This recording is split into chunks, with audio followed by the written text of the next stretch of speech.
A federal lawsuit was filed today against the city of Carbondale. It involves an ordinance recently passed for the Choices Center. Some say that ordinance is a direct violation of the First Amendment. Now, the Choices Center says it's there to protect women who are going to Choices either for abortion services or other health care services. News 3's Paul Wilcoxon has more on this debate.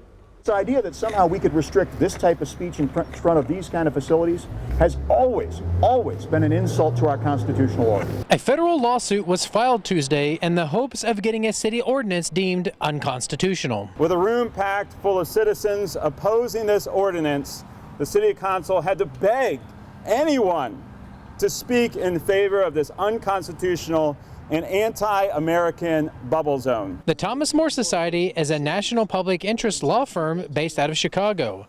They held a press conference announcing the suit at City Hall in Carbondale. What we've done this morning is filed with the Federal District Court for the Southern District of Illinois a straightforward, clear lawsuit seeking to have the City of Carbondale's bubble zone ordinance struck down as unconstitutional. The lawsuit stems from an amendment passed in January to an ordinance on disorderly conduct.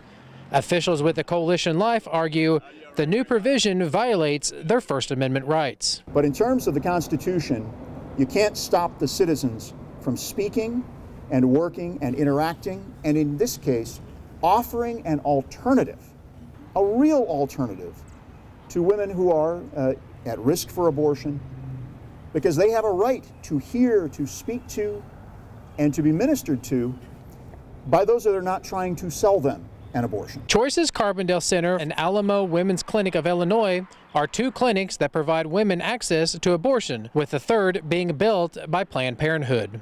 Jennifer Pepper is president and CEO of Choices, and this is what she had to say. At Choices, we firmly stand with our patients and believe that people should be able to decide for themselves what is best for their own bodies, free from coercion or intimidation.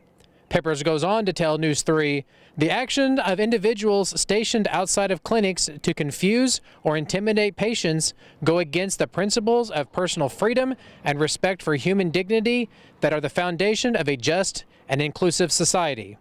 And finally, Peppers closes by saying, we stand in solidarity with the affected patients and condemn any form of harassment or intimidation aimed at limiting access to comprehensive reproductive health care services, end quote. But as those at Tuesday's press conference put it, all the suit is asking for is equal treatment for everyone. We all know that the public sidewalk is the property of the public.